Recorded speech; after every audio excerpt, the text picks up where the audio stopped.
Si Zuwang ang tanging anak na lalaki ng pamilya Zhu. Ang tatlong bahay na bato, ang bagong palaisdaan, ang bangkang pangingisda, at ang hand tractor ay syempre dapat mapunta sa kanya. Noong may sakit si tatay, sinabi niyong wala kayong oras. Si Chen Chuan ang sumama sa kanya sa ospital. At si Chen Chuan din ang nagbantay sa lumang palaisdaan ng 2 taon. Ngayong hahatiin na ang ari-arian. Naging iba na ang turing ninyo sa amin. Isa lang siyang manugang na nakikitira rito. Hindi ba dapat lang naalagaan niya ang kanyang biyenan? Gusto pa ba niyang angkinin ang bahay at bangka ng pamilya Zhu? Nanay. Hindi ko po hangad ang labis. Kukunin lang namin ni Xiu Yun ang nararapat para sa amin. Para makapagsimula na kami ng sarili naming buhay. May 12 taon pa ang kontrata sa lumang palaisdaan sa kanluran ng baryo. May maliit ding kubo sa tabi ng palaisdaan. Kayo ng mag-asawa ang mamahala roon. At pati na rin si Dapeng na inalagaan ni tatay. Hindi namin yan agawin. Sa inyo na yan. Ang matandang ibon na yan, kailangang kumain ng isda sa bawat kainan. Tanga lang ang magtitiyagang mag-alaga riyan. Nanay, halos matuyo na ang palaisdaang iyan noong nakaraang taon. Kahit nga mga similya ng isda, hindi mabubuhay doon. Iyan lang ang mayroon, bahala kayo kung tatanggapin nyo o hindi. Tatanggapin ko po ang lumang palaisdaan. Pero ang natitirang panahon ng kontrata, ang mga alagang hayop sa loob ng palaisdaan at pati na rin ang kikitain dito ay dapat nakasulat ng malinaw. CJ. Sa pahintulot ng baryo, ang natitirang kontrata ng lumang palaisdaan ay ililipat kina Chen Chuan at Xiu Yun. Ang mga isda, kabibe at iba pang alaga sa palaisdaan. Pati na rin ang kikitain dito ay mapupunta sa mag-asawa. Idagdag mo pa ito. Kumita man o malugi ang lumang palaisdaan sa hinaharap. Kahit pa makahukay sila ng kayamanan doon. Wala nang kinalaman doon ang panganay na pamilya ng mga Zhu. Bilang mga nakatatandang kapatid. Malaki na ang ipinagbigay loob namin. Sige, ang mga sinabi na yon at ang nakasulat sa papel. Sana ay panindigan nyo iyan sa hinaharap. Iyan isang tuyong palaisdaan lang naman. Ano naman ang dapat kong ipanghinayang?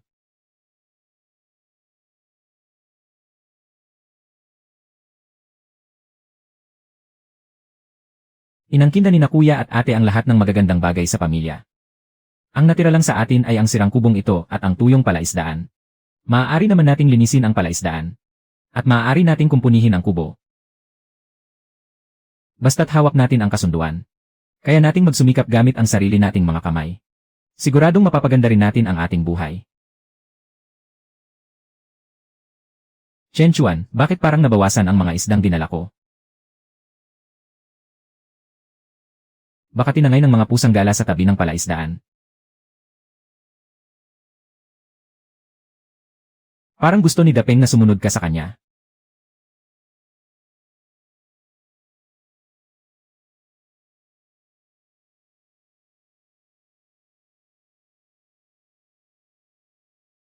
Bakit may lumang kanal ng tubig dito?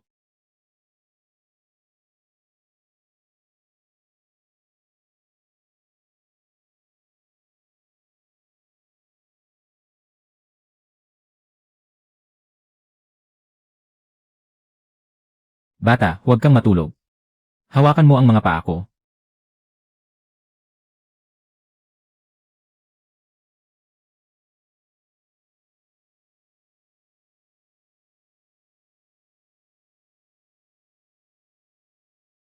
Sabi ko hawakan mo ang mga paa ko. Hindi ko sinabing hilahin mo ako sa tubig. Dapeng, nagsalit ka ba? Iyan sa lugar na ito, bukod sa ating dalawa. May iba pa bang may buhay na nagtatago rito? Paano kitang biglang naintindihan? Baka ngayon lang nagbukas ang utak mo. Saya nga lang at mahina ka pa ring lumangoy. Kanina, nakawala ka na naman. Bakit ka pa bumalik? Gupitin mo muna ang lambat ko. Hindi naman kita pwedeng pabayaan na lang sa ilalim ng tubig. Ang ibong inalagaan ni matandang Zhu ay hindi nagkakautang na loob. Inalagaan ka ni tatay ng maraming taon. Siya ang amo mo. Wala kang galang kung tawagin mo siyang matandang Zhu. Napaka walang modo mo naman. Ibon lang naman ako. Bakit ko pa kailangan ng modo? Hindi na magtatagal ang lugar na ito. Umalis muna tayo rito bago tayo mag-usap. Ay.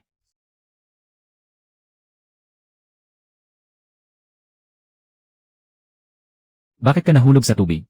May narinig akong kaluskos. Paglabas ko, hindi na kita mahanap. Gumuho ang gilid ng palaisdaan. Nahulog kami ni Dapeng sa lumang tubo ng tubig. Ayos lang ako, nabasa lang ang mga damit ko. Sakto ang dating ni Xiu Yun. Pakuha mo sa kanya ng 2 isda para sa akin. Kakaligtas ko lang kaya sa buhay mo, bata. Iisang isda na lang ang natitira sa bahay. Nakikipag-usap ka ba kay Dapeng, mahal? Ako lang pala talaga ang nakakarinig sa boses ni Dapeng. Huwag mong sasabihin kay Xiu yun, na ako ang kumain sa isdang yun kanina. Siya ang kumain ng isda sa loob ng bahay, di ba? Matalas masyado ang mata ng batang yan. Sa susunod na magnakaw ka ng pagkain, punasan mo muna ang tuka mo. Ipapaliwanag ko sa iyo pagpasok natin sa bahay, mahal. Parang alam ni Dapeng kung ano ang iniwan ni tatay. Sa lumang palaisdaan. Noong iniligtas kita kanina, nakita ko ito. Patay na ang kabibeng ito. Matagal nang patay. Pero laging binibisita ito ni Mang Zhu noon. At hindi niya ako pinapayagang hawakan ito. Gawain na ni tatay ang mag-ukit ng sulat. Inalagaan na talaga niya ang kabibeng ito. Dalhin mo pa uwi, may matigas na bagay sa loob na hindi pwedeng kainin. Pero itinuring itong kayamanan ni Mang Zhu. Ang bawat salitang sinasabi ni Dapeng. Naiintindihan mo ba talaga? Naiintindihan ko pero kapag malayo siya. Nawawala ang boses niya. Parang gusto ko namang makipag-usap sa'yo. Bilis, ipabukas mo sa kanya ang nasa kaliwa. Baka masira ang mga tuyo sa loob. Nasa kaliwa ang mga tuyo, mahal. Hindi muna natin pwedeng ipaalam ito sa iba. Kapag nalaman ni Ate Hongmei na matutulungan tayo ni Dapeng na maghanap ng mga bagay. Tiyak na pagkakainteresan niya ito. Elngan. Mas matalino sa'yo si Xiu yun. Sa susunod, tanungin mo muna siya sa mahahalagang desisyon sa bahay. Sino ba talaga ang nagpapakain sa'yo ng isda? Si Xiu yun. Inabot mo lang naman sa akin. Hahaha.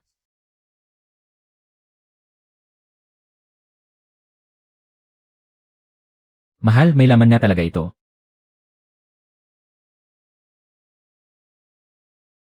Nag-alaga na si tatay ng mga kabibeng may perlas noon. Pero hindi pa ako nakakakita ng perlas na ganito kalila. May isa pa sa ilalim ng tubig na ito. Napakakintab nito kaya tuwing nakikita ito ni Mang Zhu, hindi niya ito maiwan. Nasaan ang isang yon? Sa likod ng lumang lagusan ng tubig. Pero paubos na ang tubig doon.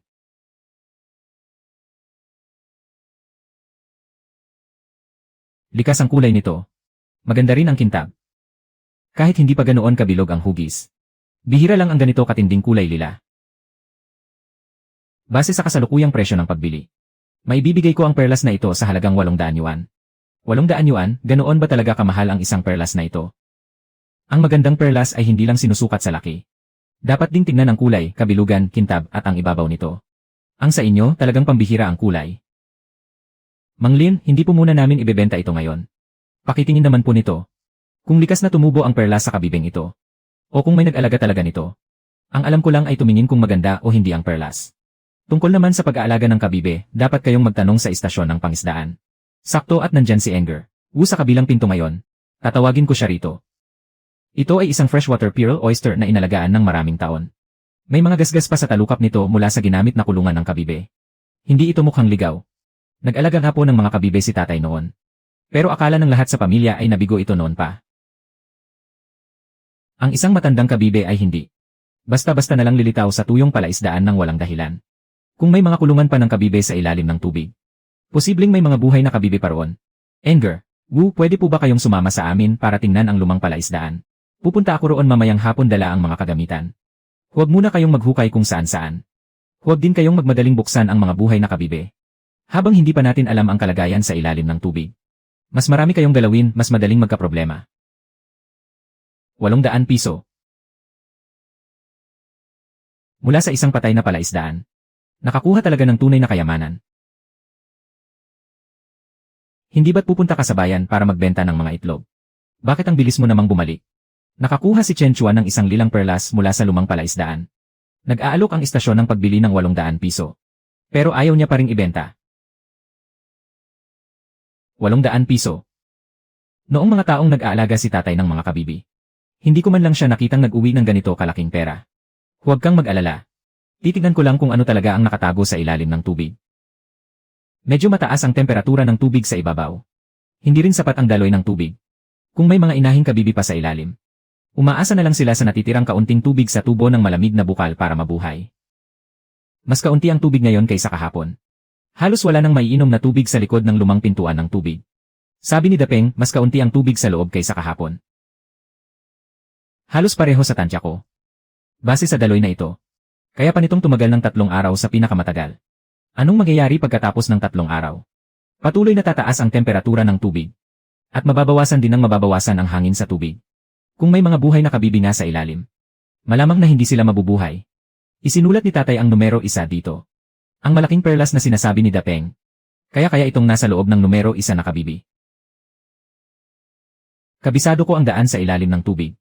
Kapag nahuli pa tayo, mga walang lamang kabibi na lang ang maiiwan sa likod ng pinto. Enger, bababa na po ako ngayon. Titiyakin ko muna ang eksaktong lokasyon ng numero 1 na kabibi. Sige, pero dapat kang magtali ng lubid na pangkaligtasan. Babantayan ko ang lubid mula sa pampang. Kapag napansin mong hindi tama ang daloy ng tubig, bumalik ka agad. Iligtas mo muna ang sarili mo. Bumalik ka agad kapag nahanap mo na ang lokasyon, huwag kang magpumilit. Opo, huwag kayong mag-alala. Alam ni Dapeng ang daan. Alam ko rin ang istruktura ng lumang kanal ng tubig.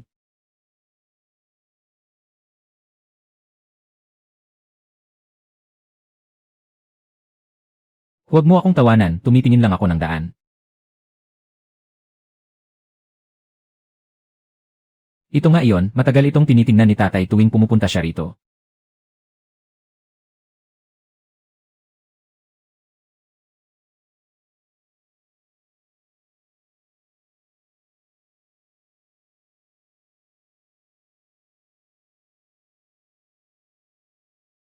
Naipit ang lubid.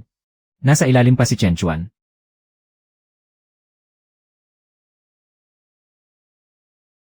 Ilagay mo ang isang iyan sa lambat. Ang kabibi lang ang gusto ko. Hindi kita pipigilang umakyat.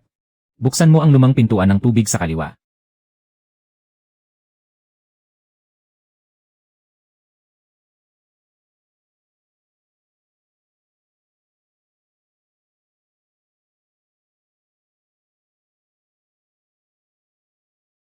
Nasaktan ka ba, mahal? Ayos lang ako, mahal. Tingnan muna natin ang numero 1 na kabibi.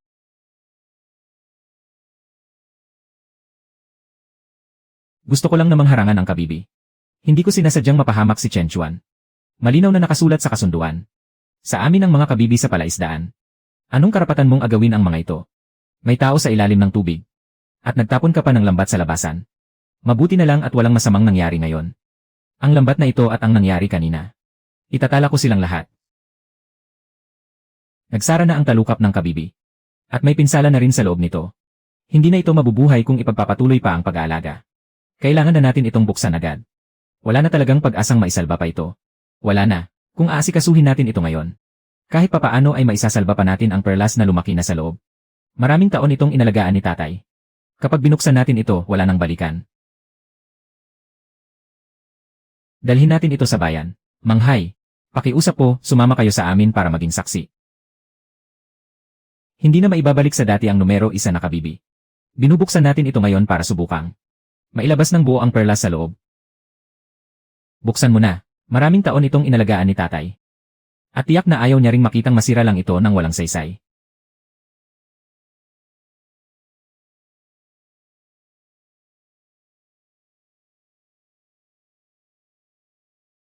Halos 16 na milimetro. Madilim ang kulay at maganda rin ang hugis. Ang ganitong kalidad ng lilang perlas mula sa tabang ay napakabihira sa bayan. Maaaring mag-alok muna ang istasyon ng pagbili ng bayan ng 3,000 piso. Kung payag kayo, ipapadala ko ulit ito sa probinsya para sa isa pang pagsusuri. Kahit titigan nyo yan ng matagal, hindi naman yan magiging isda.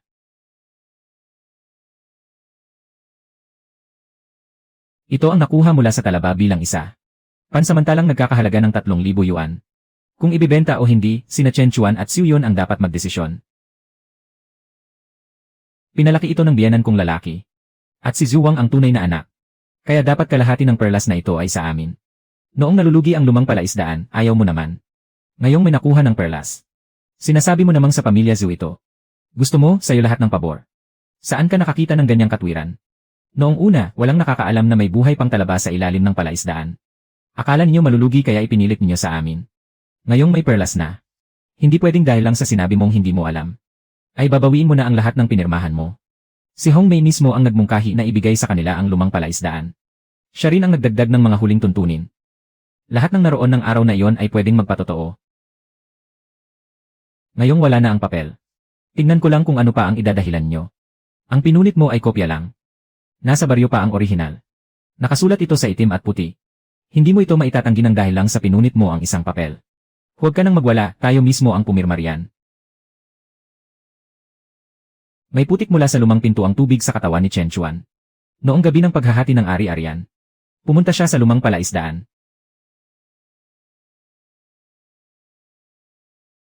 Sinabi mo lang na pumunta si Ate Hong Mei sa lumang pinto ang tubig noong gabing naghati ng ari-arian. Pumasok siya na may dalang basket ng isda. At nang lumabas siya, may dagdag na talabang may nakasabit na tansong plaka sa basket. Anong numero ang nasa tansong plaka? Bilang 7. Noong tinitignan ni Tatay Zhou ang bilang 7 noon, lagi niyang sinasabi na, dapat lumaki ng maayos ang dalawang ito. Noong gabing naghati ng ari-arian, kinuha ni Ate Hong Mei ang bilang 7 mula sa lumang pintuang tubig. Nabanggit na rin ni Tatay noon, dapat lumaki ng maayos ang dalawang ito.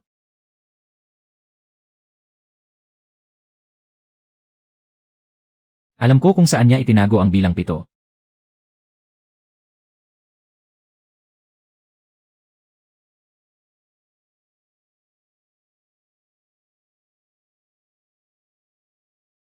Binabantayan na ni Chen Chuan ang bilang 7.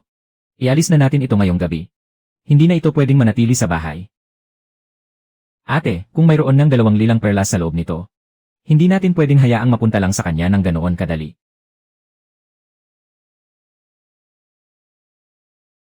Ang bilang 7 ay talagang kinuha ng iba pagkatapos ng paghahati ng ari-arian. Nadulas ang babaeng nakapulang damit dito noong gabing iyon. Puno ng ganitong putik ang kanang paa niya. Ang naputol na tali, bakas ng sapatos, at ang puting-putik sa manggas niya. Lahat ay nagtutugma. Tumatakas na ang kumuha ng talaba.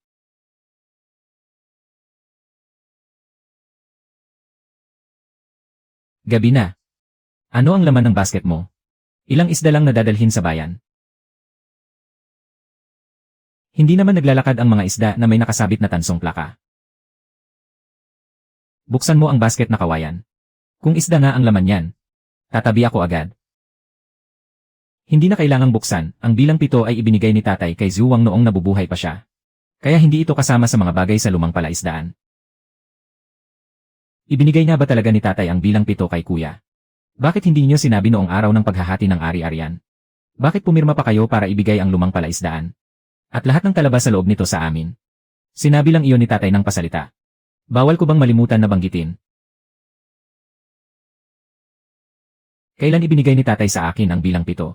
Bakit hindi ko kailanman narinig na binanggit niya yon? Nagtutugma ang mga dulo ng 2 naputol na tali. Nasa lumang palaisdaan pa ang bilang 7 pagkatapos ng paghahati. Kagugupit niyo lang nito. Kinuha ko lang naman ang pag-aari ng pamilya Zhou. Ano ang masama roon? Kaya hindi talaga ibinigay ni Tatay ang bilang 7. Kundi palihim mo itong kinuha pagkatapos ng paghahati. May kakaiba sa bilang 7. Gumagalaw pa ito kanina. Pero ngayon ay hindi na. Ang shell lang ang may lamat. Kailangan pa nating obserbahan kung may pinsala sa loob. Kung magsasara ulit ang kabibe ngayong gabi, may pag-asa pa.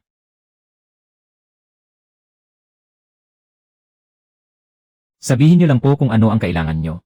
Iligtas muna natin ang no. 7.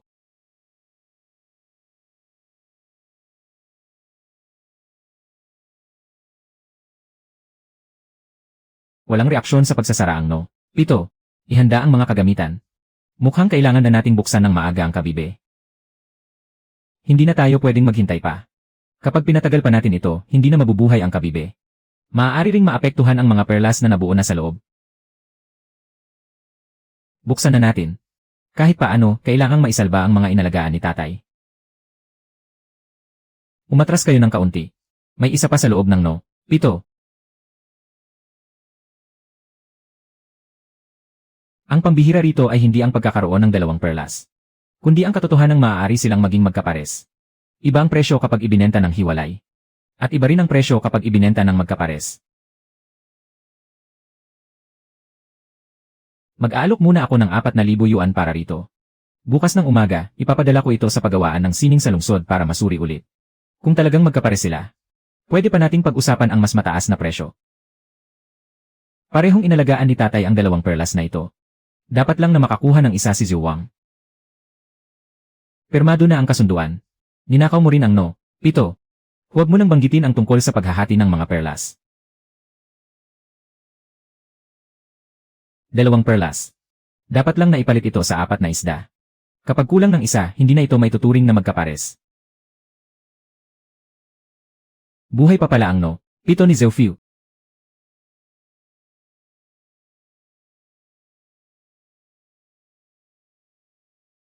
Pwedeng maging magkapares ang 2 perlas. Nag-aalok ang paggawaan ng sining ng 4,800 yuan. Ayusin muna natin ang harang ng tubig at ang bubong. Itabi ang natitirang pera para sa pag-aalaga ng mga kabibe. Hindi dahil nakakuha tayo ng ilang perlas. Ay ubusin na natin ang lahat ng ating naipon. Isusulat ko ng malinaw ang bawat sentimo pag-uwi ko. Sa susunod, kung magkano ang kikitain at gagastusin sa lumang palaisdaan. Dapat ay may talaan ng lahat ng iyon. Nabendahan na ang binti. Ngayon naman, ang tiyan ang dapat nating asikasuhin. Isang isda para sa no. Isa, at isa para sa no. 7, sakto lang. Huwag ka munang tumanggi agad. Ang tunay na mahalaga sa lumang palaisdaan ay hindi kailanman ang mga perlas na nakuha na natin. Si Bungangang Sigarilyo, siya ang pinalayas ni Matandang Zhu noon. Ito ang tansong plaka na ginawa ng aking biyanan para sa inang kabibe. Paano ito napunta sa mga kamay mo? Magkasama naming inalagaan ni Zhu Fu ang no. 3. Pagkatapos nagkaproblema ang no. 3. Kaya naiwan sa akin ang tansong plaka. Nagsisinungaling siya. Noong araw na pinalayas siya ni Matandang Zhu, may nakatakip na itim na tela sa kanyang bangka. At sa ilalim niyon ay ang inang kabibe. Hindi ibinebenta ang lumang palaisdaan. Hindi rin ibinebenta ang inang kabibe at ang aklat ng kwenta. Bawiin niyo na lang po ang inyong alok. Ayos lang kung hindi niyo ibebenta. May utang sa akin si Zhu Fu na 1,000 yuan noon. Kailangang may magbayad sa utang na ito. Nagkautang nga si tatay para sa pagkain ng mga kabibe. Pero 600 yuan lang ang nakasulat sa aklat ng kwenta. At matagal na ring nakasulat doon na bayad na ito ng buo. Sa pamilya niyo naman ang aklat ng kwenta. Kaya pwede niyong isulat doon ang kahit anong gusto niyo. Ang hawak kong kasulatan ng utang ang may tunay na pirma ni Zhu Fu. Yuan. Tunay na ang pirma. Pero mukhang huli na nang idagdag ang halagang ito. Walang problema sa pagbabayad ng utang. Pero kung tunay o peke ang kasulatang ito, kailangan muna nating ipakita sa saksi noon bago tayo magpasya. Narito ang pirma at tatak ng daliri ni Zhu Fu. At gusto niyo pa ring takasan ang utang ninyo.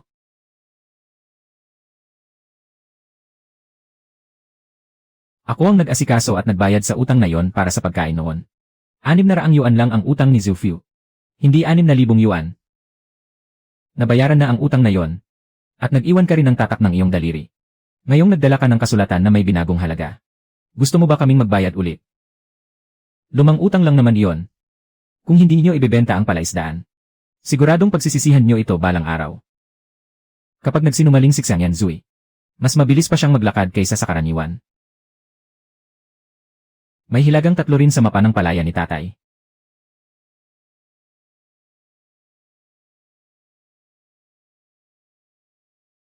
Base sa posisyong iginuhit ni tatay, ang hilagang 3 ay nasa ilalim mismo ng tuyong palaisdaang ito. Pero wala man lang makikitang kahit kaunting tubig dito. May tunog ng tubig sa ilalim. Napakapino, halos hindi ko na marinig. Para itong maliit na isdang naghihinalo. Baka nabarahan ng putik ang daanan ng tubig. Hindi dahil tuyo ang lupa ay wala ng tubig sa ilalim.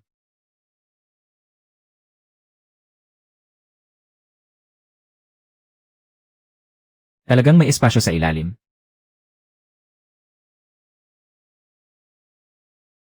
Padaluyin ang tubig mula sa gilid. Para hindi direktang madurog ang mga bagay sa ilalim.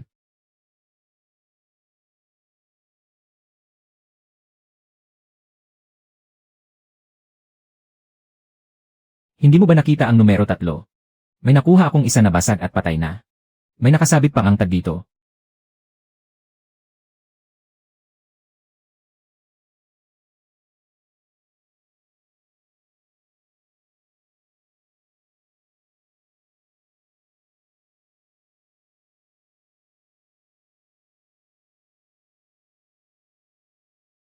Hindi maganda ang hugis, kintab at ibabaw nito.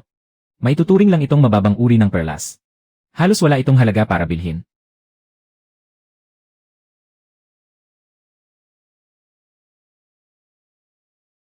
Masyadong mataas ang temperatura ng tubig kaya huminto ang paglaki nito. Itabi ang numero 2. Hindi na dapat magmadali. Itinabi ni tatay ang bigong numero 2. Para paalalahanan ang sarili. Na huwag lang magmadaling buksan ang mga perlas.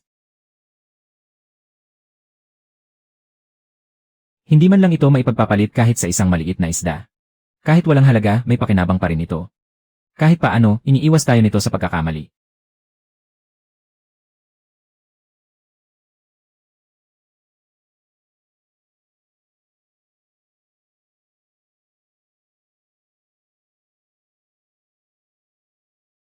May dalawa pa palang buhay na nakatago sa likod ng patay.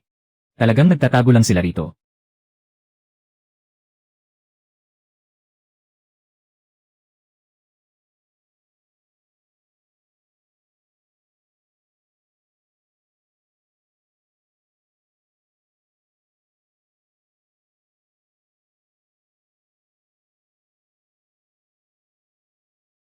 Nakasulat sa ilalim ng numero 4 na itabi ito para sa binhi. Sa numero 5 naman, nakasulat na ipagpatuloy ang pagpapalaki ng perlas. Hintayin na umabot sa sapat na taon. Ang numero 4 ang talabang pampalahi na iniwan ng tatay mo. Hindi natin ito pwedeng buksan basta-basta para lang sa mabilisang pera. Maraming taon nang inaalagaan ang numero 5. Pwede na nating tingnan kung gaano na ito kahinog. Ipagpatuloy ang pagtatabi sa numero 4 para sa binhi. At huwag muna nating galawin ang numero 5. Hintayin muna nating maging matatag ang temperatura at kalidad ng tubig.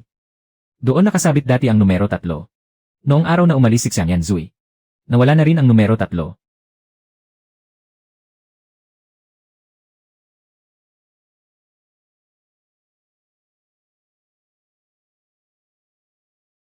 Sinabi ni Fang Rong na may problema sa numero 3.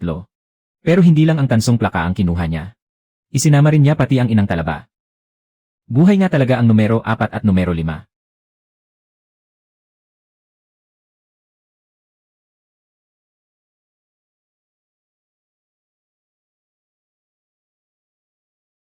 Matapos palayasin ni Mang Zhou si Xiang Yanzui, nagtago siya ng isang papel sa lumang kubo.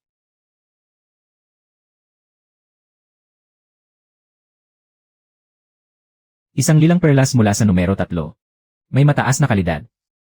Pinangasiwaan ni Fang Rong. Ninakaw niya ang numero 3. Binuksan ang talaba ng maaga. At ibinenta ang perlas. Ito ang dahilan kung bakit pinutol ni tatay ang pakikipag-ugnayan sa kanya.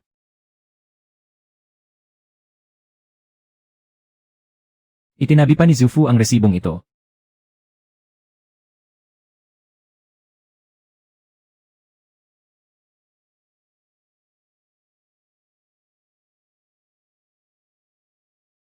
Ang lilang perlas ng numero 3 ay talagang dinala ni Fang Rong. At siya rin ang kumuha ng kabayaran. Hindi siya pinagbintangan ng mali ni Zhu Fu. Kaya naman pala mas pinili pa ng biyanan ko na bantayan ang lumang palaisdaan.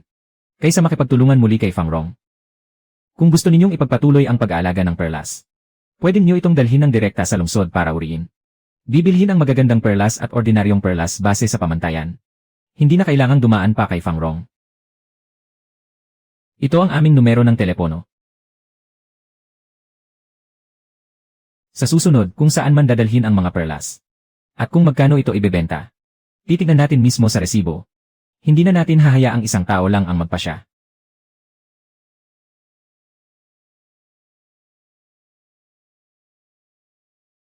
Madumi at mainit ang tubig. Hindi mabubuhay ang numero 4 at numero 5 dito.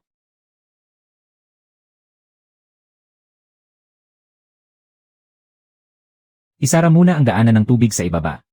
Huwag nating hayaang umabot ang malabong tubig sa mga talaba.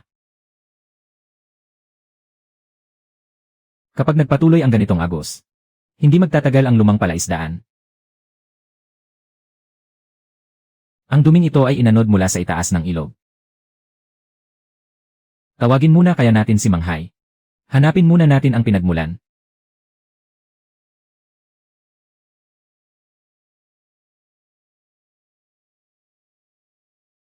Kapag pumasok ang ganitong tubig sa lugar ng mga talaba, masisira ang kalidad ng tubig. Harangan muna natin ang butas. Palitan ulit ng malinis na tubig ang lumang palaisdaan. Nabarahan ang maruming tubig. Pero bakit tuyo ang reserbang kanal? May kakagalaw lang sa trangka na ito.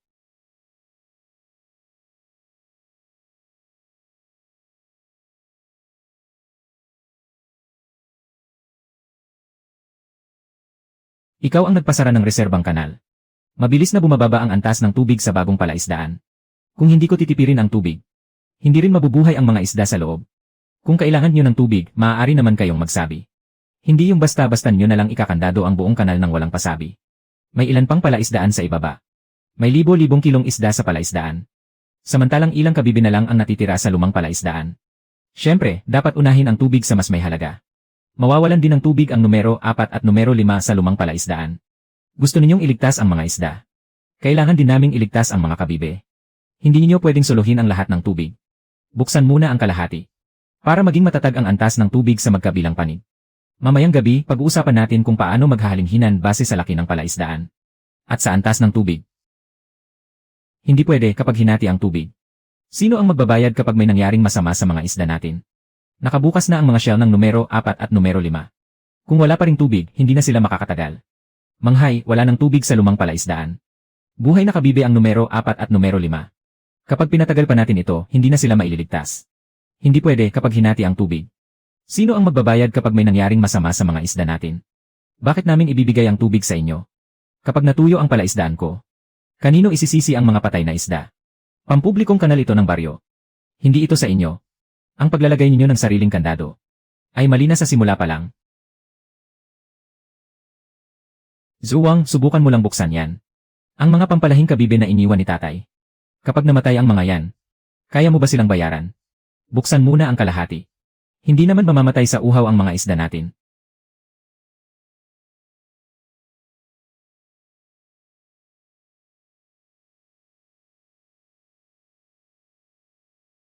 Pagkatapos ay lagyan ng malinis na tubig ang palaisdaan ng mga kabibe.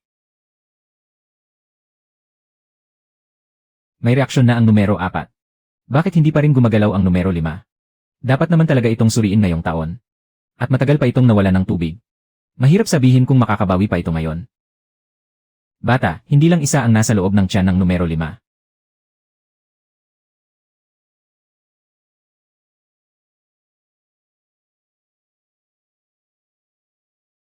Sumara na ang numero 5. Naisalba ba natin ito? Kumapit ito pero hindi pa natin pwedeng hawakan. Kailangan pa itong alagaan ng hindi bababa sa 3 araw. Kapag normal na ang pagbuka at pagsara nito, saka pa lang natin mapagdedesisyonan kung bubuksan ito.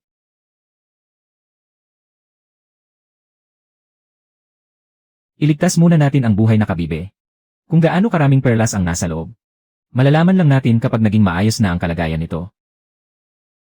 3. Tubig 201450. Mula ngayon, magpakawala ng tubig ayon sa oras, na may taas na 1 hanggang 2 antas. Mula ngayon, magpapakawala ng tubig ayon sa oras. Kung sino ang gagamit ng tubig at kung gaano kalaki ang bubuksang gate. Lahat ay dapat itala sa papel na ito. Kung sino man ang magkandado ulit ng walang pahintulot. Tatanggalin ng baryo ang kandado.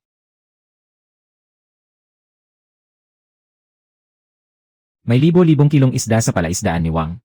Samantalang ilang kabibilang ang mayroon sa inyo. Bakit kayo bibigyan ng kalahating araw na supply ng tubig araw-araw? Nanay, hindi naman kalahating araw ang napunta sa lumang palaisdaan.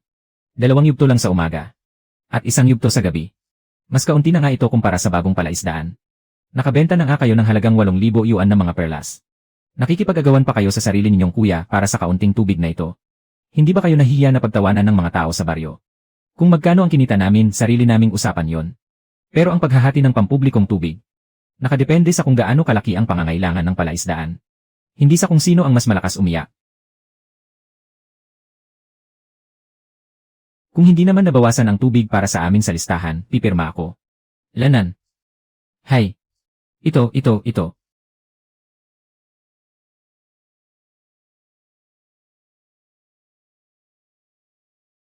Gusto mo bang malaman ang tungkol sa numero 5 na kabibe? Bakit mas mahal ito kaysa sa mga nauna? May halaga ba ang numero 5? Ano namang pakialam mo? Noong inilagay ang numero 5 sa ilog. Nasa tabi lang ako noon. Hindi lang 1 kundi 7 perlas ang inaalagaan sa loob ng talabang iyon. 7 perlas, magkano kaya ang halaga niyan? Hanggat hindi pa nabubuksan ang talaba. Walang makakapagsabi ng tiyak. Maaaring mahalaga ang lahat ng 7. O maaari ding tapon lang ang lahat ng 7. Sabihin mo lang sa akin kung kailan bubuksan ang talaba. At kung makakuha nga ng magagandang perlas. Hindi ka mawawala ng balato kapag binili ko ito.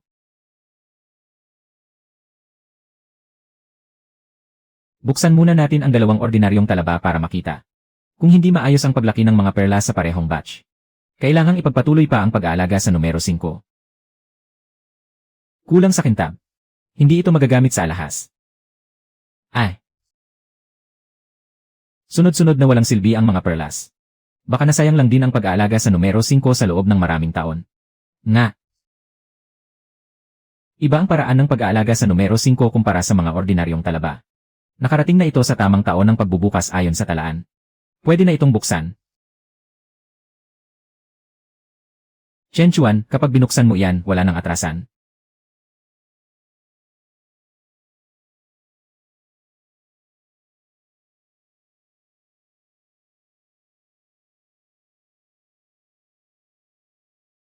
Isa, 2, 3. Ikaw na ang magbilang sa mga susunod. 7 perlas nga talaga. Walang kulang kahit isa. Kung paisa-isa lang, maaaring hindi ito mas mahal kaysa sa numero 1. Pero halos magkakasing laki ang 7 ito. At pwede pang iperes-peres ang kulay bilang isang set. Napakabihira nito. Tapon lang ang nakuha sa 2 katabing talaba. Baka may mga nakatagong sira din ang mga ito. Magbabayad ako ng 6,000. Ako na ang bahala sa risgo. 6,000, gusto mo lang makalamang, Sa unang tingin, walang halatang gasgas ang 7 ito. Ipadadala natin ang buong set sa lungsod para masuri ulit. Kung papasa, magbabayad kami ng 16,000. Fang Rong, hindi ba't sinabi mong kapag nabili mo ito? May parte din ako pagkatapos. Hong Mei, ano na naman ang ginawa mo ng patalikod sa akin?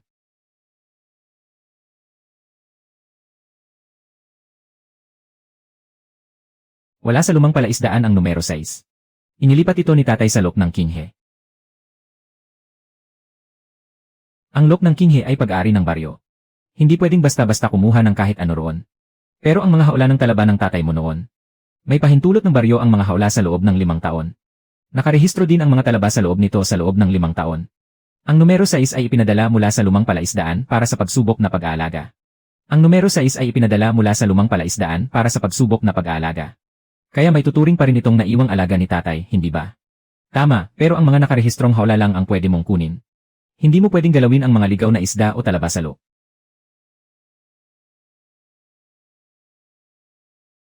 Dito mismo ang lokasyon. Bakit nawala ang boya? Bumabahan itong mga nakaraang araw. Baka natangay ang haula sa ibaba ng ilog. Maghanap muna tayo kasunod ng agos ng tubig. Huwag basta-basta maglatag ng lambat.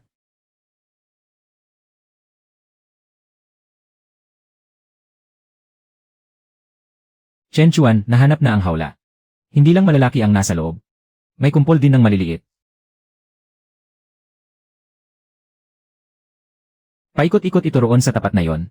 Baka naipit ang haula sa ilalim ng mga ugat ng puno. Ilapit natin ang bangka para tingnan. Huwag na kayong maghanap. Ako ang unang nakakita sa haulang iyan. Fang Rong, ibalik mo ang kawayan. Kanino ba talaga ang haulang iyan? Nakasulat ng napakalinaw sa rehistro. Hindi dahil ikaw ang unang nakakita ay sayo na ito. Matagal nang tinangay ng tubig ang haula. Nakuha ko ito sa ibaba ng ilog. Bakit hindi ko ito pwedeng kunin? Hindi dahil tinangay ng tubig ang isang bagay ay wala na itong may-ari. May numero ang numero 6. Nakarehistro ang haula ng talaba. Kahit nakuha mo ito, kailangan mo pa ring ibalik.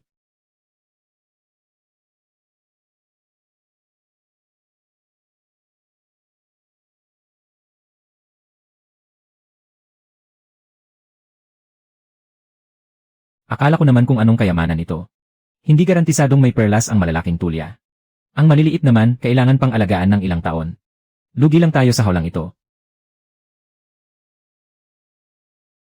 Hindi naman talaga para sa pagpapalaki ng perlas ang haula numero 6. Inilagay ito ni Master Zhou sa umaagos na tubig. Para makapagtabi ng mga tulyang pampalahi na hindi madaling magkasakit at kaya ang malabong tubig. Noong mga nakaraang araw, malabo at mainit ang tubig. Naapektuhan ang lahat ng tulya sa lumang palaisdaan. Pero sa haulang ito, napakaraming nabuhay. Ibig sabihin, hindi nagkamali si Master Zhou sa pagpili. Kung ganoon, huwag muna nating buksan ang numero 6. Ayusin muna natin ang hawla. At hayaan silang lumaki sa loob.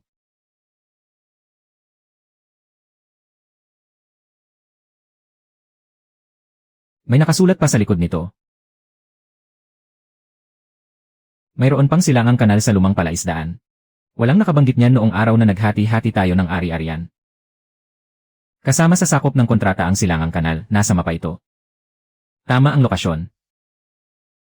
Pwedeng linisin ang putik. Pero hindi pwedeng itapon sa labas ang lupa. At huwag ding huhukayin ang pilapil sa tabi nito. Lilinisin lang po namin ang dulo ng kanal. Hindi po namin gagalawin ang pilapil.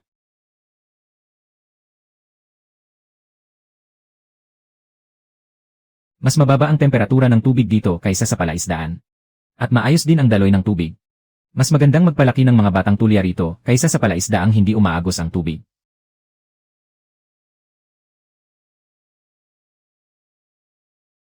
Nakasulat dito na ang numero 4 ay para sa pampalahi. At ang numero 6 naman ay panlaban sa sakit. Hindi pwedeng buksan ang dalawang ito. Kapag umagos na ang tubig sa silangang kanal, saka natin. Hindi lang mga huling perlas ang iniwan sa atin ni tatay. Kundi isang paraan para maipagpatuloy natin ang pag-aalaga sa kanila. Pumasok na po ang buong pera sa account. Magparehistro po muna para sa pag-withdraw. Pumasok na po ang buong pera. Itabi po ng maayos ang passbook. Magparehistro po ang kukuha. Kailangan pong magparehistro ng maaga para sa malalaking withdrawal. Kumuha muna tayo ng 600 piso para ayusin ang kanal ng mga semilya. At bumili rin ng mga bagong hawla. Huwag nating gagalawin ang natitirang pera. Ang pag-aalaga ng tulya ay hindi madalian. Kooperatiba ng credit ng Kinghe.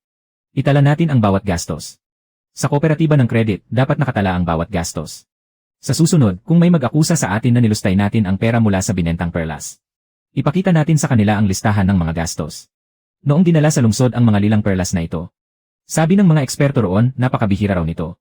Kung makakapagpalaki pa kayo ng ganito kagandang kalidad sa susunod, handa ang lungsod na bilhin ito ng pangmatagalan base sa kalidad nito. Ang mga batang tulya sa hawla numero 6. Kailan ang pinakamaagang panahon para makakuha tayo ng perlas sa kanila? Madali lang silang buhayin. Pero kailangan ng pasensya para makabuo sila ng perlas.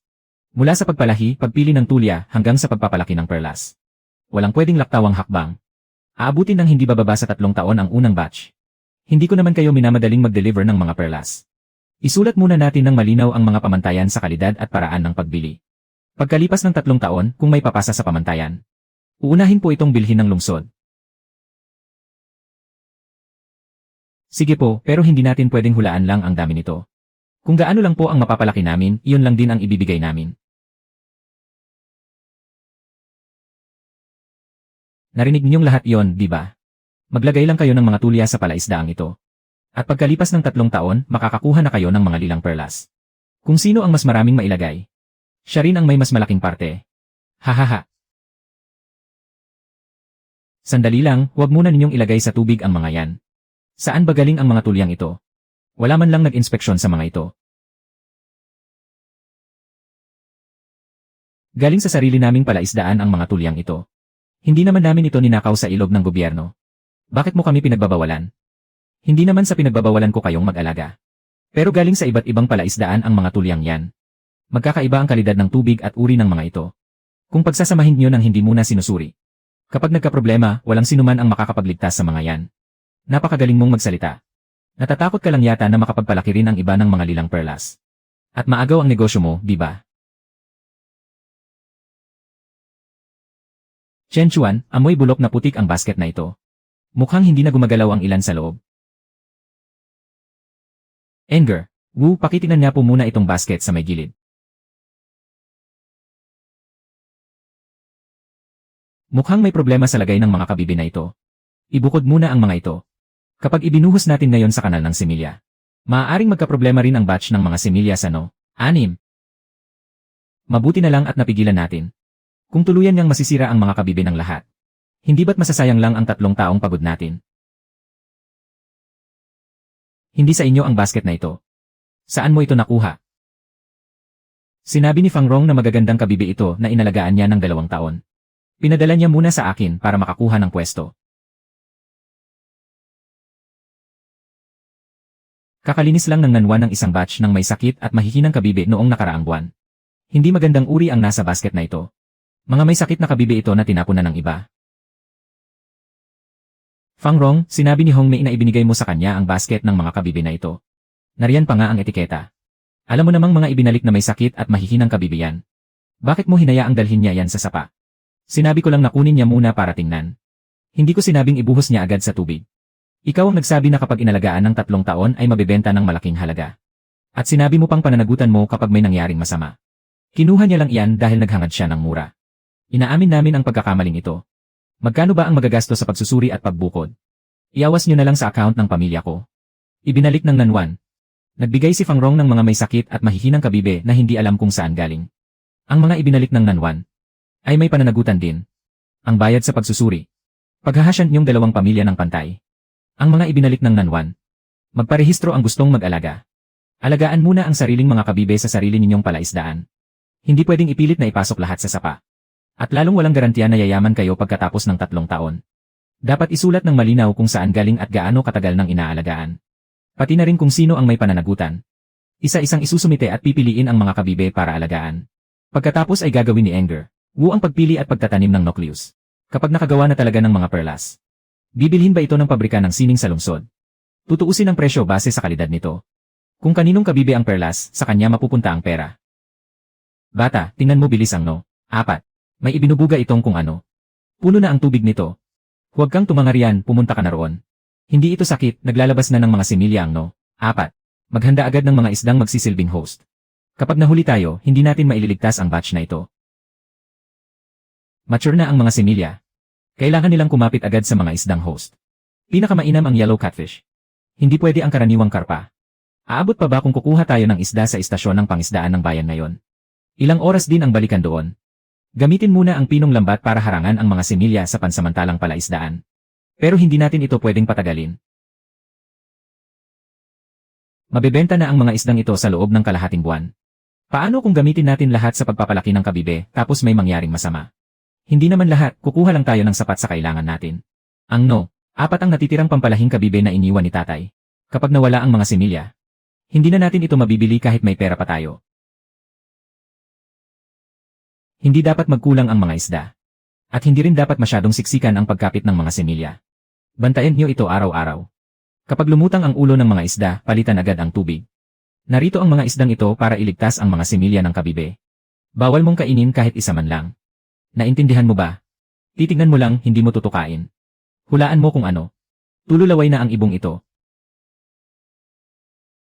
8 araw na at nabuhay nga sila. Tapos na ang kanilang pagbabagong anyo. Humiwalay na sila sa katawan ng isda. Matagumpay na napalaki ang unang batch ng mga similya na iniwan ng no. 4. Simula sa araw na ito. Hindi na aasa ang palaisdaang ito sa pagbubukas ng mga matatandang kabibe para kumita. Ligtas naman ang karamihan sa kanila. Ibalik muna sa palaisdaan para ihiwalay ng ilang araw. Kailangan ding ilista sa talaan ang 2 namatay. Babayaran ang mga patay na isda base sa presyo sa merkado. Isama pa ang bayad sa 8 araw na paggamit ng isda at pagkain nila. Kusa kong kinuha ang mga isda. Kahit bayaran na lang ang 2 namatay. Huwag nang isama ang iba. Kung wala ang mga isda namin, hindi mabubuhay ang batch na ito ng mga similya ng perlas. Hindi ko kailangan ng pera. Dapat hatiin ang mga similya ng perlas. Ang pagkuha ng isda ay para sa emergency. Hindi para ipagpalit sa mga similya ng perlas. Kung magkano ang dapat bayaran, iyon ang babayaran. Huwag mong basta-basta hingin ang kalahati. Pamilya naman tayo. Hindi naman siguro masamang humingi ng kaunting similya ng perlas, di ba? Kahit magkakapatid, dapat malinaw ang kwentahan ng pera. Kung ngayon ay kalahati ang kapalit ng isda. Bukas baka pati bangka at lambat ay hatiin nyo na rin. Sa huli, magkakagulo lang tayo. Sa susunod na hihiram ng isda. Dapat isulat muna ng malinaw ang dami, bilang ng araw, at kung paano ito babayaran. Hindi dapat malugi ang tumutulong. At hindi porke tumulong ng isang beses ay kasosyo na agad. Sa amin pa rin ang mga isda. Isulat ng malinaw kung magkano ang dapat makuha. Handa akong mag-supply para sa susunod na batch. Opo, opo, opo. Emergency na anunsyo. May malakas hanggang sa napakalakas na ulan ngayong gabi. Pakiusat sa bawat pamilya na suriin ng maaga ang mga palaisdaan, kanal, at dike. Para maiwasan ang pag-apaw ng tubig sa mga palaisdaan. Chen Chuan, mas malakas ang agos ng tubig ngayon kumpara noong nakaraan. Maliit pa ang mga batang perlas. Hindi natin pwedeng hayaang direktang tangayin ng malakas na agos. Takpan ng pinong lambat ang bukana ng mga kahon. Para makadaan pa rin ang tubig. Habang hinaharangan ang putik at mga basura. May 6 na kahon ng similya sa kabuuan. Ang numero 4 ay nasa hiwalay na hawla. Itinali ko ang bawat lubid sa tamang posisyon. Ngayong gabi, walang sinumang pwedeng lumusong sa malakas na agos.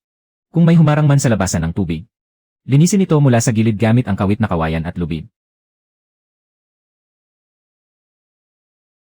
Chen Chuan, may malaking puno na humarang sa daanan ng tubig. Hindi na makalabas ang tubig. Naharangan ng malaking puno ang labasan ng tubig. Tumayo kayong lahat sa loob ng dike. Huwag kayong lalapit sa gilid ng tubig. Ayos na, dumadaloy na ang tubig. Bumababa na ang tubig. Chen Chuan, nasa unahan pa ang kahon. Babangga na ito sa tulay na bato. Doon kayo maglakad sa ligtas na bahagi ng pampang. Kung hindi nyo makita ang daan, huminto muna kayo. Walang lulusong sa tubig para habulin yon. Naipit, bilisan nyo. Nangangawit na ang tuka ko. Nakasabit na ng maayos ang lubid, Kuya Ziwang. Magsiurong kayo. Tumayo tayo sa mataas na lugar at sabay-sabay nating hilahin. Nariyan pa ang lahat ng lalagyan ng buhangin. May isang butas lang sa pinong lambat. Nailigtas ang karamihan sa mga batang perlas. Palitan muna natin ng malinis na tubig. Saka natin obserbahan sa susunod na 2 araw. Malaki ang naitulong mo sa pagkakataong ito.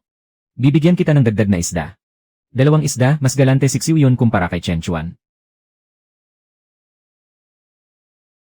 Chen Chuan, hindi lang isa ang plakang ito. Hindi rin 2 kundi isang bilog. Nakasulat sa talaarawan ang numero 1 hanggang 7. Pero walang numero 0. 0 nga kaya ang bilog na ito. Numero 0 nga talaga. Mag-isang inalagaan ito ni tatay sa ilalim ng tulay na bato. Kaya hindi ito kailanman naisulat sa mga lumang kwaderong kwentahan. Hindi na mabasa ang mga natitirang salita. Ang sigurado lang natin, isa rin itong perlas na inalagaan ni tatay. At hindi ito pwedeng buksan basta-basta. Nasa loob ito ng inyong nasasakupang lugar. Pero dahil katatapos lang ng malakas na ulan, huwag muna kayong gagalaw sa ilalim ng mga haligi ng tulay. Hintayin muna natin kumalma ang tubig bago natin tingnan.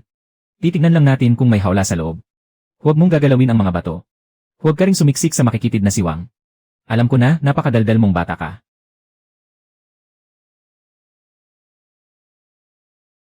Bata, may isa rito.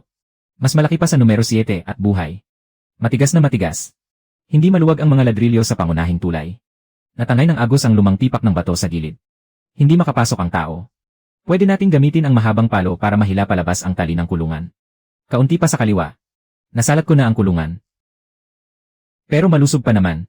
Huwag muna itong ilayo sa umaagos na tubig. Palitan ang lumang kulungan. Aangkla itong muli sa dating pwesto. Nakasulat sa bato na tingnan muna ang kabibe. May naiwang bagay sa likod ng kabibe. Pagsubok sa pagpapalaki ng solong perlas. Huwag bubuksan hanggat hindi umaabot ng 6 na taon. Ngayon ay taong 1988. Hindi pa umaabot ng 6 na taon ang numero 0. Sa susunod na taon pa ang pinakamaaga. Noong 5 ng Mayo, 7 perlas pa lang ang napalaki pero naibenta na sa halagang 16,000. Napakalaki ng numero 0. Kailangan ba talaga itong palakihin pa ng 1 taon? Paano kung mamatay ito? Walang senyales ng panghihina ang kabibe sa ngayon. Kung bubuksan natin ito ng maaga, masasayang lang ang 5 taong pagod natin ngayon.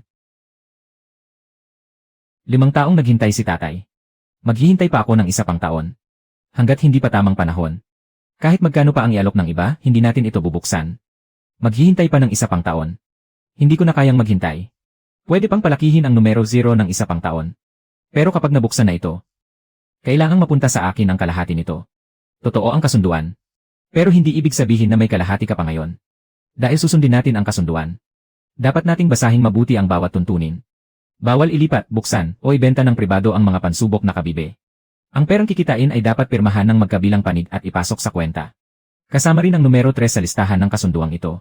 Pero noong kinuha mo ito, kahit isang duling mula sa benta ng perlas ay hindi pumasok sa kwenta ng pamilya Zhou. Matagal nang nasira ang numero 3. Ibang mga perlas ang ibinenta ko. Kung iyon na ba ang parehong kabibe? Pumunta tayo sa bayan para kunin ang orihinal na record ng pagbili. Kapag nakuha ang mga dokumento, malalaman natin. Gusto mong makibahagi sa numero 0? Linawin mo muna ang kwenta sa numero 3. Itabi at kopyahin muna natin ang kasunduan at mga resibo. Habang hindi pa naimbestigahan ang numero 3. Walang sinumang pwedeng gumalaw sa numero 0. Batay sa petsa at numero ng batch sa resibo ng numero 3. Nahanap na ang orihinal na record.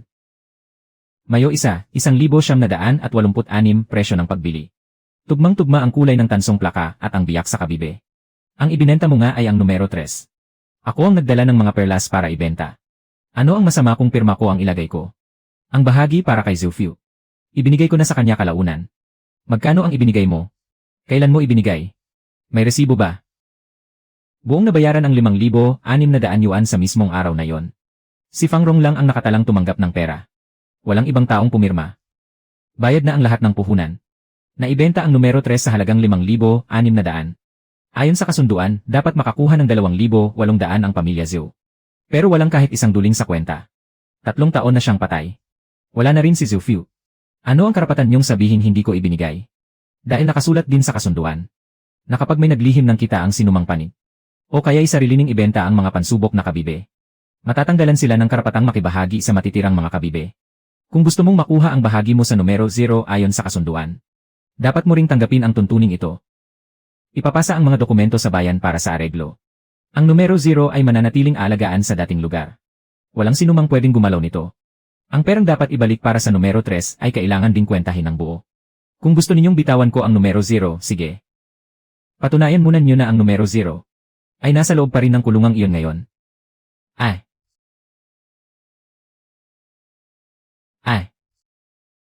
Bata, may tao sa loob ng mga tambo.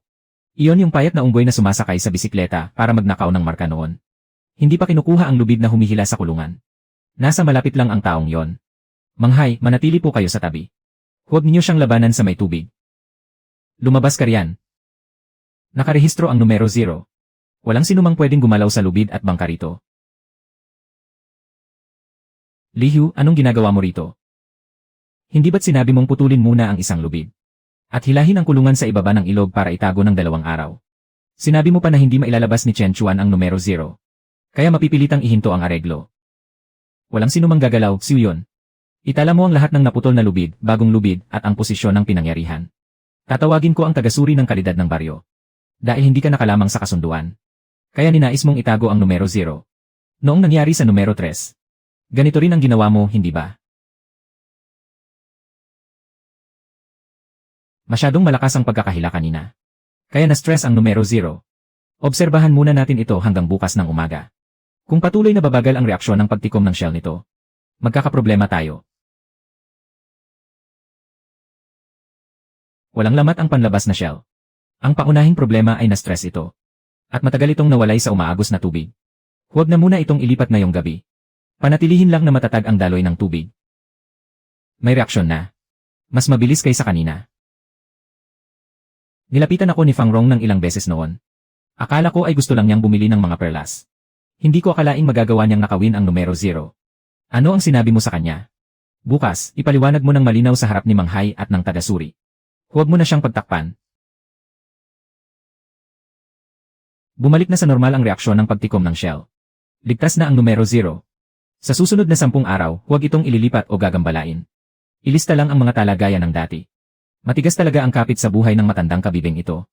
Matapos ang magdamag na paghihirap. Sa wakas ay nakabawi rin ito. Ang tungkol sa paglilipat ng mga kabibeng jade sa iba't ibang lalawigan ay imbestigahan ng mga otoridad sa bayan. Ang 2,800 yuan para sa numero 3 at ang kasunduan sa numero 0 ay dadaan sa magkahiwalay na proseso ng areglo. Hindi pwedeng pagsamahin ang mga ito para sa pribadong areglo. Ibabalik ko ang 2,800 yuan. Kapag naibalik na ang pera, tapos na ang usapin tungkol sa pagputol ng lubid. Ang pera para sa numero 3 ay talagang dapat mo namang ibalik. Sino ang nag-utos na putulin ang lubid ng numero 0? Aksyonan natin ito batay sa resulta ng investigasyon.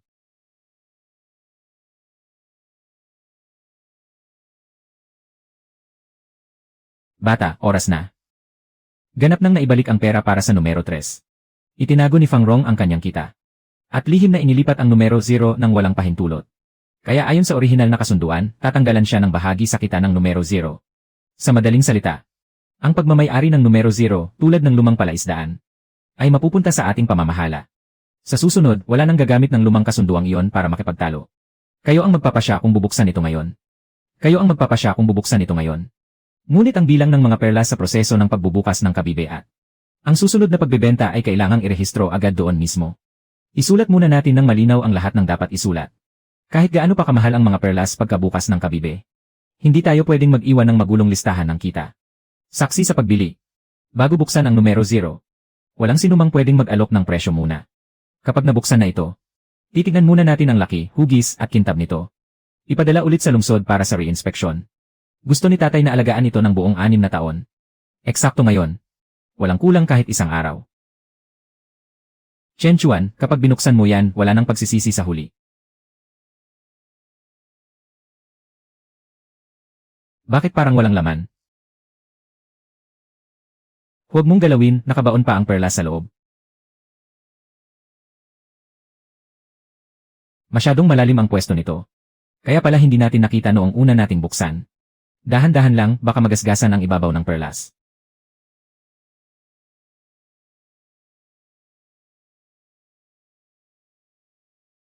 May diameter na 18.2 mm. Halos perpektong bilog. Mayroon lang isang napakababaw na linya ng paglaki sa ibabaw nito. Walang anumang lamat. Ito na ang pinakamalaking nakita natin. Nalilang perlas mula sa tabang. Hindi na kayang tukuyin ng lungsod lang ang huling grado nito. Magkano ba talaga ang mabebenta natin dyan? Bago ang re-inspeksyon. Hula-hula lang ang anumang mataas na presyong sasabihin ng iba. Ipadala muna natin ito sa surya ng sining at likha ng lalawigan. Para makumpirma ang kulay ng perlas at ang kondisyon ng ibabaw nito. Sa laki nitong perlas na ito, makakapagpalit kaya ito ng isang bangkang puno ng isda.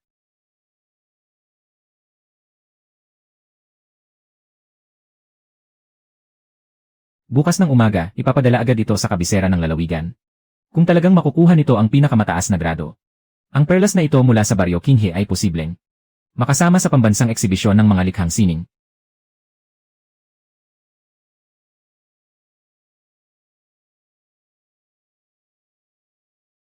May diameter na 18.2 mm. Halos perpektong bilog. Likas ang pagkalilang itim nito. Hindi ito kinulayan lang pagkatapos. Buo at makintab din ang ibabaw ng perlas. Ang ganitong laki, kulay at kabilugan ay napakabihirang makita ng magkakasama. Inirekomenda ng aming suryan na hirangin itong espesyal na perlas ng sining para lumahok sa eksibisyon ng mga natatanging likhang sining ngayong taon. Handang bilhin ito ng kumpanya ng lalawigan sa halagang 50,000 yuan. Ipadadala ang bayad sa pamamagitan ng bank transfer. Isasali muna ang perlas sa eksibisyon. At pagkatapos nito ay ididisenyo at ipoproseso ng kumpanya. 50,000 yuan na yan, ano pang hinihintay nyo? Magmadali kayong pumirma. 50,000 yuan kaya ito. Malinaw na nakasulat dito ang presyo at ang oras ng pagbabayad. Kung sang-ayon kayo, pwede na kayong pumirma ngayon. Wala kaming reklamo sa presyo. Pero kailangang palitan ang pangalan ng ipapakitang perlas. Ano ang gusto ninyong ipalit na pangalan? Tawagin itong hari ng perlas ng Qinghe. Isulat na nagmula ito sa Baryo Qinghe. At isulat na si Zhu Fu ang nagpalaki nito. Hindi pwedeng mawala ang tatlong ito. Negosyong nagkakahalaga ng 50,000 yuan. Pero nagagawa pa niyang makipagtawaran sa lalawigan. Maaaring tawagin hari ng perlas ng Qinghe ang perlas. Isulat na nagmula ito sa Baryo Qinghe. At si Zhu Fu ang nagpalaki nito. Lahat ng susunod na pampublikong eksibisyon ay gagamit ng pangalang ito. Malinaw na nakasulat ang pangalan, presyo, at oras ng pagbabayad. Pipirma kami.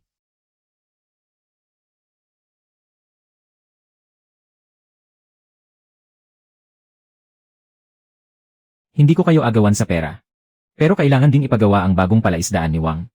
Malaki naman ang hawak ninyong pera. Kaya pwede naman siguro kayong tumulong kahit kaunti, di ba? Ang mungkahi ni nanay. Ang perang pampasustento na dapat mapunta kay nanay ay ibibigay pa rin namin gaya ng dati. Kung kailangang mangutang ni Kuya Zhu Wang para ipagawa ang palaisdaan, pwede niyang isulat ng malinaw ang halaga, layunin at kung kailan ito babayaran. Pero hindi pwedeng dahil lang sasabihing pamilya naman tayo, ay paghahasyan na naman natin ang 50,000 yuan. Ibinigay na sa akin ang bahay, ang bagong palaisdaan, at ang traktor. Ako mismo ang pumirma para ibigay sa kanila ang lumang palaisdaan.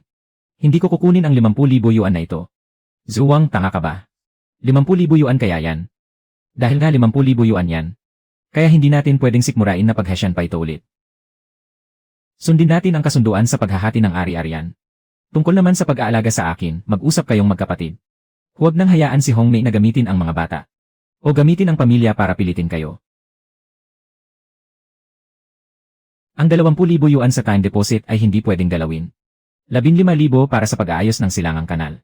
Pagpapatayo ng palaisdaan para sa mga semilya. 8,000 para sa puhunan sa pag-aalaga. 50,000 ang itatabi para sa emergency.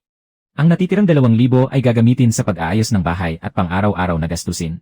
Hindi rin pwedeng gastusin ng isang bagsakan ang pera para sa pag-aayos ng palaisdaan. Unahin muna natin ang sistema ng patubig at ang palaisdaan ng mga semilya. Kapag na-inspeksyon at naaprubahan na ang isa, sa kababayaran ng susunod. Ang lumang palaisdaan ay bahagi pa rin ng kinokontratang palaisdaan ng baryo. Maaari itong ayusin pero bawal palawakin palabas. Kahit saan man umabot ang pag-aayos ng kanal at palaisdaan, dapat ay sumunod pa rin ito sa orihinal na hangganan. Hindi ko kukunin ang parte sa pera mula sa mga perlas. Ituring na lang na utang ko ang perang ginamit sa pag-aayos ng bagong palaisdaan. Babayaran ko ito sa 2 hulog pagkatapos magbenta ng isda sa Taglagas.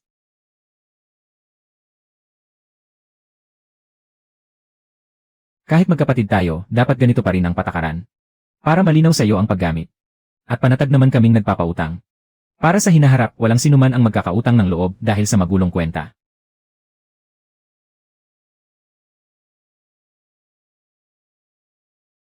Noong una, kapag nakikita kitang nagbubukas ng mga kabibe, akala ko madali lang kumita ng pera.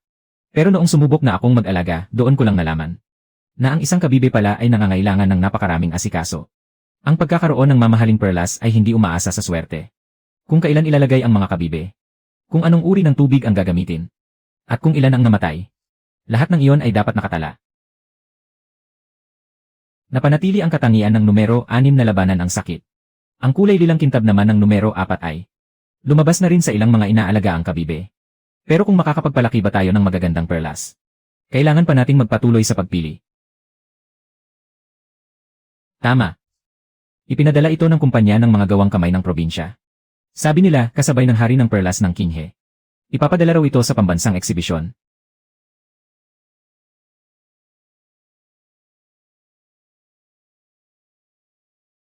Magpapadala ang probinsya ng mga tao rito sa Baryo Kinghe. Para tingnan kung kaya nating mag-supply sa kanila ng pamatagalan.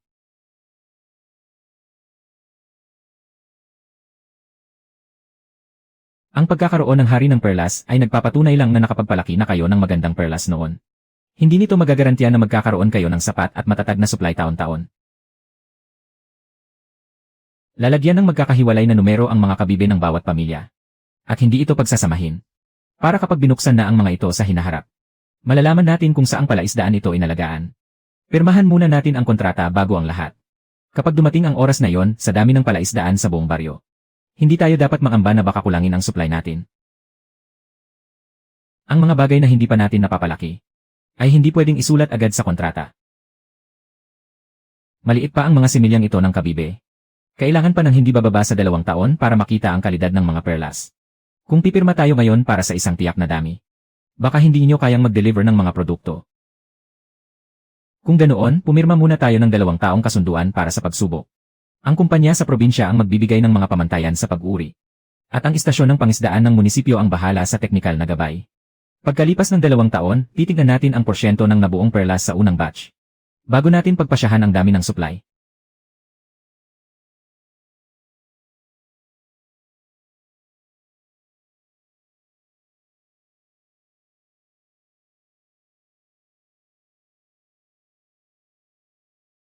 Tatlong sample lang ang bubuksan natin ngayon. At dapat nating itala ang maganda man o masamang resulta. Hindi pwedeng piliin lang natin ang malalaki para lang magmukhang maganda ang ulat. Ito ay karaniwang uri lang. Hindi ito may tuturing na lilang perlas. Inalagaan ito ng mahigit 2 taon. Sana naman ay hindi ganito lahat ang kalidad ng mga produkto natin. Ito ang unang batch mula sa grupo ng sumusubok mag-alaga.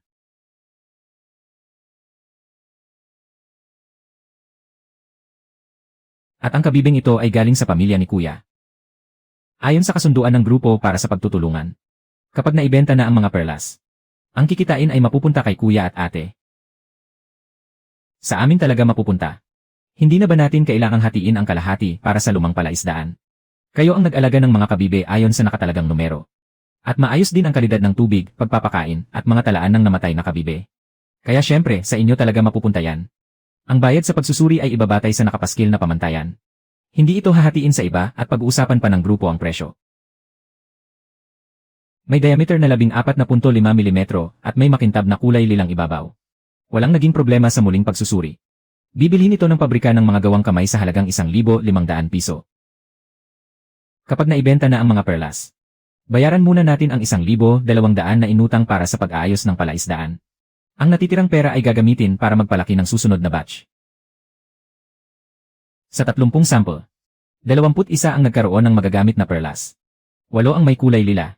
At 2 sa mga ito ang umabot sa dekalidad na antas. Pero ang rate ng pagkabuo ng perlas at proporsyon ng mga butil ay umabot na sa kinakailangan ng merkado. Maaaring pumirma ang kumpanya ng probinsya ng isang taong kontrata sa pagbili. Bibilhin nila ang lahat ng papasa sa kalidad.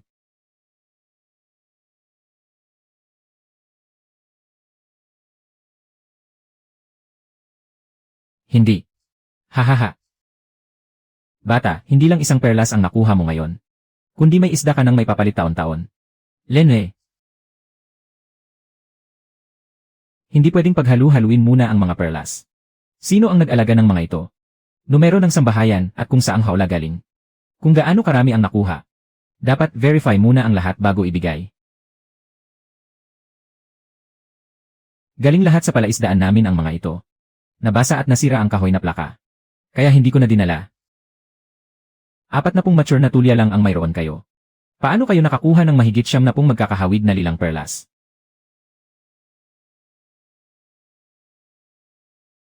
Hindi ba ito ang mga tinina na perlas mula sa lungsod ng Jianghe? May mga bakas pa nga ng artipisyal na pagproseso. Hindi ito pwedeng ihalo sa batch ng mga dekalidad na produkto. Dinala ito ng isang negosyante mula sa ibang lugar. Sabi niya, ihalo ko raw sa pagbebenta. Walang makakapansin yan. Kung ibebenta mo ang karagdagang supot na ito, sinisira mo ang kabuhayan ng buong baryo. Malinaw na nakasaad sa kontrata. Hindi pwedeng ihalo ang mga perlas mula sa labas. Kapag hindi malinaw ang pinagmulan, Wang Cheng, ititigil ang pagbili sa buong batch ng mga produkto. Wang Cheng. Tatanggalin ang batch ni Wang Cheng sa pagbiling ito. Muling susuriin ang iba pang mga batch. Wang Cheng, Wang Cheng, Wang Cheng. Muling susuriin ang iba pang mga batch. Kung aling supot ang hindi malinaw ang pinagmulan, ilalabas din natin yon. Minsan lang naman ako nagkamali. Hindi mo naman pwedeng tanggihan pati ang mga sarili naming tulya. Ang mga perlas niyo na may record, pwede pa ring ibenta pagkatapos muling suriin. Pero ang supot na ito na hindi alam ang pinanggalingan ay hindi pwede. Hindi pwedeng parusahan ang lahat dahil sa isang pagkakamali. Pero hindi rin natin pwedeng palagpasin ang mga peking produkto. Kung kaya nating suriin at ihiwalay ang mga ito, itutuloy natin ang pagbili sa mga kwalipikadong batch. Sa susunod na batch, dapat may numero ng sambahayan at record ng pagbubukas ang bawat supot.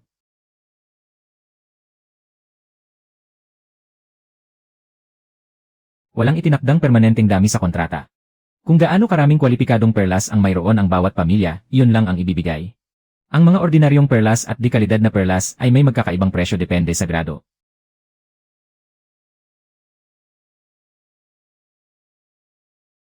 Pwedeng sabay-sabay na ihatid ang mga perlas. Pero hindi dapat magkahalo ang mga kwenta. Kung magkano ang kinita ng bawat pamilya sa pagbebenta, dapat may hiwalay na kopya ng resibo ng pagbili at patunay ng transfer. Kung gayon, para sa pagpapatayo ng breeding pond ng grupo. Saan manggagaling ang pera para sa pambalot? Kukuha lang ng 3% sa bawat transaksyon. Nagagamitin para sa pagsusuri, pag-impake at transportasyon. Kung magkano ang nakolekta at kung saan ito ginastos, ay ipapaskil sa bulletin board buwan-buwan. Wala akong reklamo sa singil. Pero ang mga hindi kwalipikadong perlas ay dapat ibalik sa may-ari. Hindi pwedeng i-charge sa lahat ang pagkalugi ng isang tao dahil sa mga reject na produkto. CJ. Dapat nakasulat ang grado at dahilan sa mga ibinalik na produkto. At hindi ibabawas sa bayad ng iba.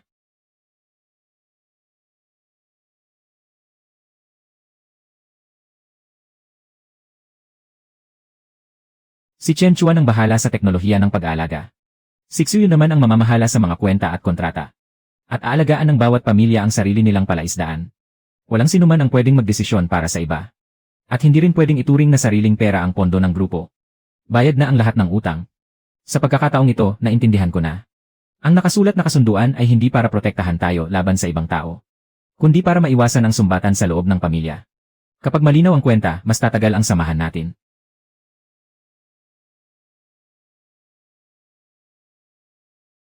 Malaki na ang pangalan natin ngayon. Dapat dagdagan mo rin ng isa pang isda ang ibibigay mo sa akin. Buong buhay na nag-alaga ng tulya si tatay. Sa wakas, may nakakaalam na rin sa mga ito. Kung paano nakuha ang mga perlas na ito. Noong binabantayan ng tatay ninyo ang lumang palaisdaan, akala ko lang ay nagtatapon siya ng pera sa tubig. Kaya noong naghati-hati tayo ng ari-arian, ang tanging naisip ko lang ay ibigay ang lahat ng maganda kay Zhuang. Nanay, malinaw na po ang mga lumang kwenta.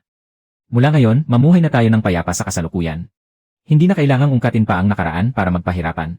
Noon, tinatawag ka ng mga taga-baryo na nakikitirang menugang. Wala man lang akong sinabing kahit isang salita para ipagtanggol ka. Ngayong naitayo na ang karatulang ito. Dahil ito sa inyo ni Xiu yun. Iniwan ni tatay ang talaarawan ng ilog ng mga almehas. Bantayan ng lahat ang tubig at itala ang pag-aalaga at pagbubukas ng mga perlas. Bantayan ng lahat ang tubig. Ang pagsunod sa mga patakaran ang nagdala sa atin sa araw na ito.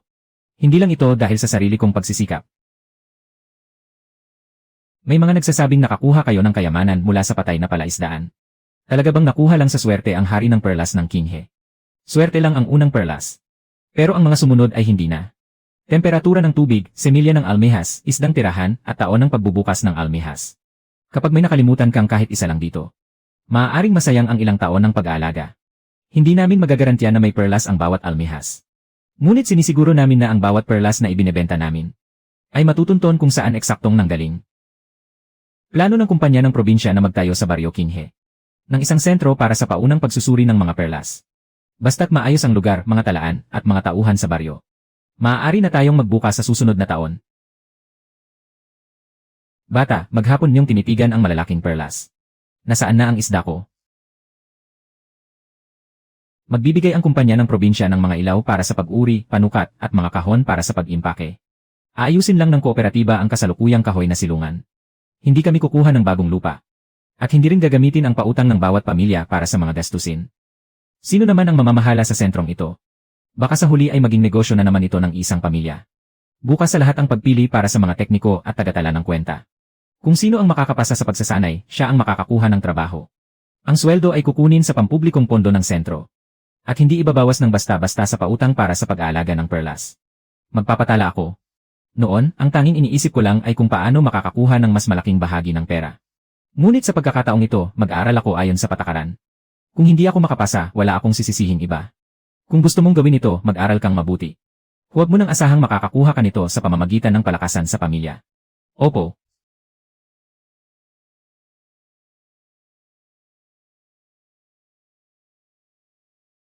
Numero 107, palaisdaan ni Zuwang. 2 dekalidad na lilang perlas. 6 na komersyal na lilang perlas. 11 ordinaryong perlas. 3 kakaibang hugis na perlas. Maganda ang kulay ng isang ito. Ngunit hindi pantay ang ibabaw nito. Kaya hindi ito may tuturing na dekalidad. Itala ito bilang ordinaryong lilang perlas. Mamuhay kayo ng kanya-kanya. Basta't ibigay niyo ang suporta sa pagtanda ko ayon sa ating kasunduan. Ang sinumang kumita ng malaki ay hindi para magbayad sa utang ng iba. Nanay, kapag malinaw na ang mga kwenta, saka pa lang tayo makakasalo sa isang lamesa ng masaya.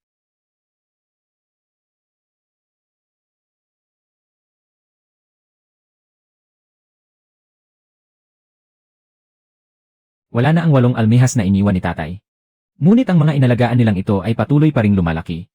Tumatanda rin ang mga almehas at isang beses lang pwedeng buksan ang mga perlas. Ang pag-iwan ng sining sa pag-aalaga ng similya at mga patakaran ay mas tatagal kaysa sa pag-iwan ng kahit isang perlas. Bata, kanina ka pa salita ng salita. Nasaan na ang isda ko para sa araw na ito? Ang isa ay para sa pagliligtas ng buhay. Ang isa naman ay para sa paghahanap sa hari ng perlas. At ang isa pa ay para sa pagsama sa atin sa pagbabantay sa palaisdaan sa loob ng maraming taon. Ganyan nga. Haha. Noong araw na naghati-hati ng ari-arian, ang tanging nakuha lang nila ay isang patay na palaisdaan na kinasusuklaman ng lahat. Ngunit kalaunan ay naintindihan din nila na ang tunay na kayamanan ay hindi ang halaga ng perang nakatago sa ilalim ng tubig, kundi ang muling pagdudugtong sa isang naputol na landas ng buhay.